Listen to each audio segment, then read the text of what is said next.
Je vous présente les 5 étapes d'un projet de vente immobilière et les erreurs types à éviter à chacune des étapes. Vous avez peut-être dans l'idée de vendre votre maison ou vous avez déjà commencé à préparer la vente et vous voulez anticiper ce qui va se passer par la suite. Ou alors vous êtes déjà encore plus avancé dans le projet et vous avez déjà mis en vente votre maison, vous avez eu quelques contacts, fait des visites, mais ça ne se passe pas exactement comme vous le vouliez et vous voulez repenser certaines choses. Dans ces deux cas, cette vidéo elle est faite pour vous. Je vais vous présenter aujourd'hui, au travers des 5 grandes étapes d'un projet de vente immobilière, les erreurs courantes que je vois souvent et comment les éviter. L'idée derrière tout ça, c'est de vous permettre d'anticiper les choses et de vous préparer au mieux. Parce que vendre sa maison ou son appartement, ça peut sembler intimidant, surtout avec le marché actuel, vous le savez déjà, qui est en train de changer. On commence par l'étape la plus importante, l'estimation de votre bien.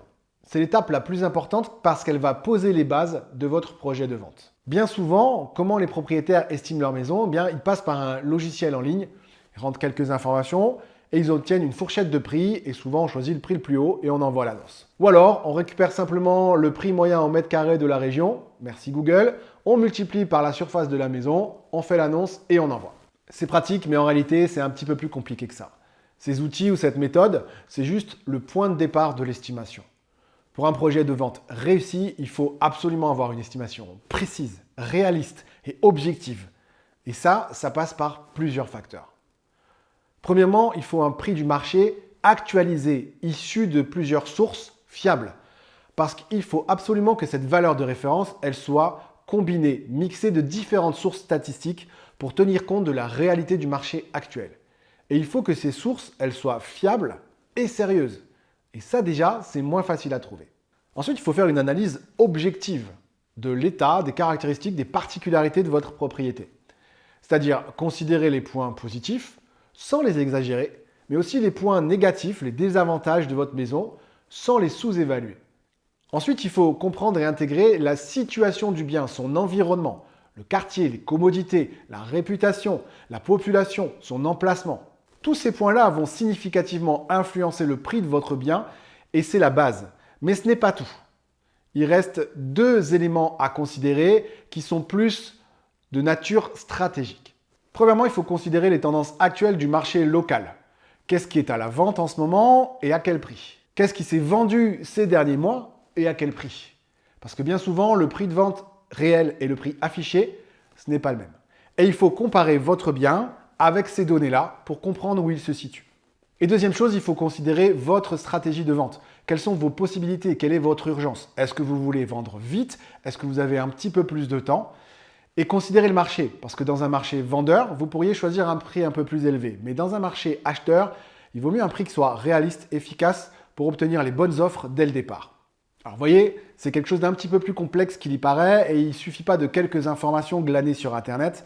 Il faut du temps, il faut comprendre et analyser les choses pour vous positionner au mieux. Et l'erreur la plus fréquente à ce niveau-là, c'est très souvent de surestimer votre bien. Alors je sais, c'est tentant, surtout si vous avez des éléments émotionnels forts avec votre maison, du vécu, ou si vous avez apporté beaucoup de travaux, des améliorations personnelles. Mais un prix trop élevé, ça peut dissuader les acheteurs potentiels dès le début. Ça peut entraîner une stagnation de votre bien sur le marché, ce qui peut au final, finalement, le dévaloriser. Donc pour éviter ça, basez vos estimations sur des données objectives. Prenez le temps d'analyser, de comparer les choses pour bien faire les choses. Et si vous avez des doutes à ce moment-là, faites appel à un professionnel de l'immobilier. On va vous aider à établir un prix juste, attractif, aligné sur les réalités du marché. Et en plus, vous allez bénéficier d'outils professionnels, de données vérifiées, d'une expérience non négligeable, avec en plus un point de vue extérieur qui peut être intéressant. Finalement, c'est un vrai gain de temps et une précision accrue pour un projet gagnant-gagnant. C'est gratuit, sans engagement et sans pression, donc si vous avez un projet de vente ou vous voulez évaluer la valeur de votre maison, je vous invite à me contacter. Deuxième étape, avant même de rédiger l'annonce, on verra ça à l'étape 3, je vous conseille de préparer votre dossier de vente, c'est-à-dire l'ensemble des documents qui vont vous être nécessaires, et ça dès le départ, parce que ça évite les mauvaises surprises. C'est évident qu'un dossier complet, bien à jour et organisé, ça va faciliter la transaction, et ça va aussi rassurer les acheteurs potentiels sur la légitimité, sur votre sérieux et sur votre offre. Une erreur que je vois beaucoup ici et que font beaucoup de propriétaires, c'est de ne pas se constituer un dossier en béton dès le départ. On va attendre qu'on nous les demande ou qu'on en a besoin pour aller chercher les documents importants. Et quelquefois, on ne se rend pas compte, mais certains de ces documents sont périmés ou obsolètes.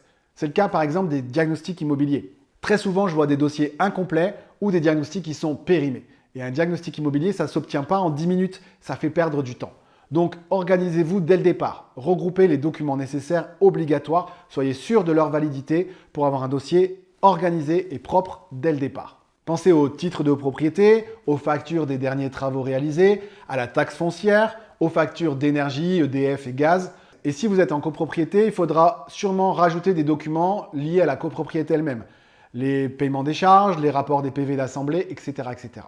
Bref, ne vous faites pas surprendre, ne laissez pas les choses tarder trop longtemps. Préparez votre dossier dès le départ. Vis-à-vis de vos acheteurs, ça va être un gage de sérieux et d'implication. Ça peut augmenter leur confiance potentielle et leur intérêt pour votre bien. Troisième étape, tout est prêt. Il est temps de mettre votre annonce en ligne pour aller trouver des acquéreurs. Et sur cette étape, vous savez déjà a priori comment faire. Des photos, un texte, les caractéristiques et on clique sur « Publier ». Simple, mais là encore, j'ai quelques conseils à vous donner. D'abord, c'est de multiplier les sites d'annonces. Plus vous diffusez votre annonce, plus vous aurez de contacts potentiels, c'est mathématique. Ne vous contentez pas d'un seul site internet de petite annonce. D'expérience, on commercialise les biens de nombreux clients tous les jours et je peux vous dire que nous recevons beaucoup de contacts en dehors du site le plus connu. Ensuite, prenez un peu de temps pour avoir une annonce efficace et engageante. Une erreur courante ici, c'est de négliger la qualité des photos et des descriptions dans les annonces immobilières. Et pourtant, les photos, c'est la première chose que les acheteurs potentiels voient de votre bien. Des photos mal éclairées, en désordre ou de mauvaise qualité, ça peut instantanément dissuader un acheteur, même si votre propriété elle est exceptionnelle. Croyez-moi là-dessus, c'est mon métier depuis plus de 10 ans. Et pour parler de la description, une description vague, truffée de fautes d'orthographe, ça peut aussi laisser une impression de négligence. Donc passez un petit peu de temps sur le texte de votre annonce. Et vous pouvez aussi, si vous avez envie et la possibilité, booster la commercialisation avec des outils complémentaires, comme une vidéo ou la visite virtuelle. Ce sont les éléments qui vont vous permettre de dynamiser la commercialisation de votre bien sur le marché. Donc pour éviter toutes ces erreurs, à minima, investissez sur de bonnes photographies qui mettent en valeur les caractéristiques de votre bien. Assurez-vous que chaque pièce est bien éclairée, propre et bien rangée avant de prendre les photos. Et pour la description, soyez précis et complet. Mentionnez les points forts de votre propriété, parlez du quartier et des commodités, tout ce qui pourrait séduire un acheteur potentiel. Et dernière chose, ne vous contentez pas de publier votre annonce sur un seul site. Utilisez une stratégie de communication diversifiée qui inclut les plateformes en ligne, les réseaux sociaux et aussi le bouche à oreille. C'est d'ailleurs l'un des avantages majeurs à faire appel à un conseiller professionnel pour votre projet de vente. Tout simplement profiter de la puissance de communication de son enseigne. Parce qu'on ne va pas se mentir, c'est évident, une enseigne immobilière nationale, installée, elle aura naturellement plus de budget et de partenariat pour la diffusion d'une annonce que vous en tant que particulier. Et n'oubliez pas non plus de ne pas négliger la puissance des réseaux sociaux. Mais là encore, il ne suffit pas de poster votre annonce sur votre mur Facebook.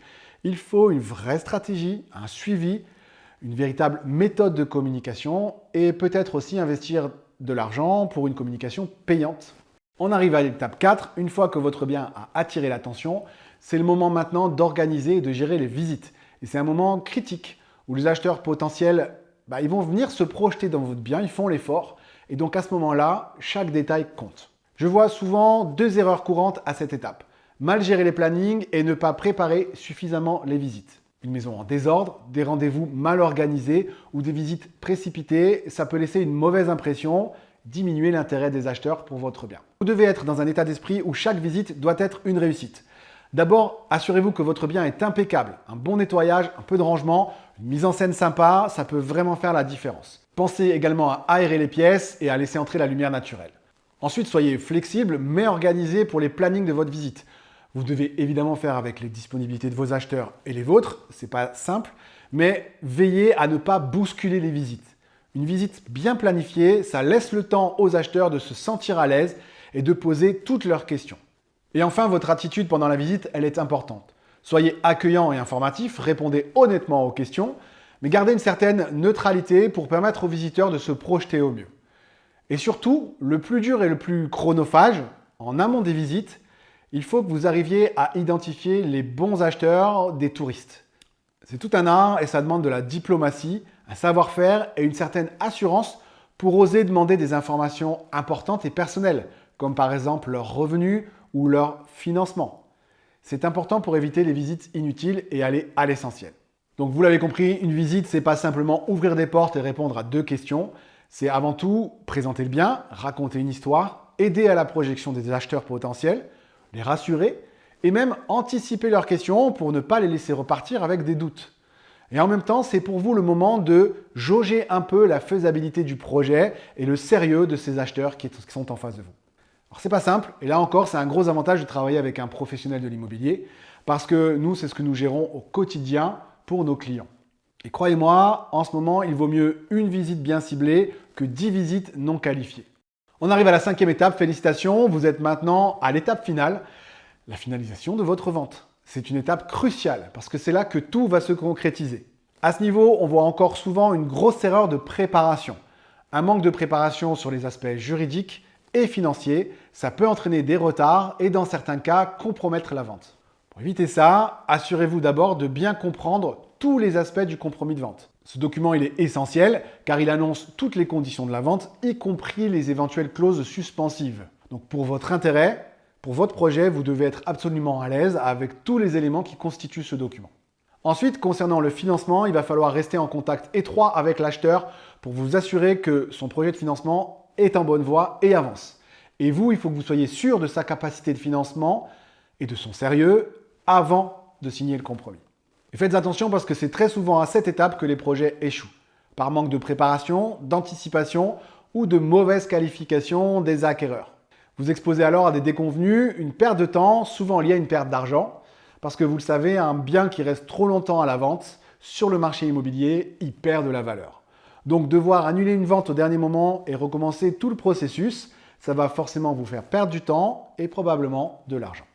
On l'a vu, vendre un bien, ça nécessite plusieurs étapes majeures et chacune apporte son lot d'erreurs potentielles et de pièges. C'est donc très important de vous y préparer. Et pour faire un gros résumé, les projets qui aboutissent se distinguent souvent par une très bonne préparation et une stratégie de vente adaptée, surtout pas laissée au hasard ou gérée au dernier moment. Là-dessus, il faut être absolument proactif. Donc vous, si vous avez un projet de vente, si vous avez des questions, si vous cherchez des réponses claires, précises, de la transparence, si vous voulez adopter une stratégie personnelle efficace, et si vous souhaitez qu'une personne vous accompagne, comme moi, un conseiller immobilier, je vous invite à me contacter et suivant votre projet, je vais m'assurer d'établir un plan d'action efficace, personnalisé, à votre rythme, sans pression, du début à la fin, de l'estimation à la remise des clés. Mon objectif, c'est très simple, c'est que votre projet, il se concrétise dans les meilleures conditions. En attendant, je vous remercie d'avoir regardé cette vidéo et je vous dis à très bientôt.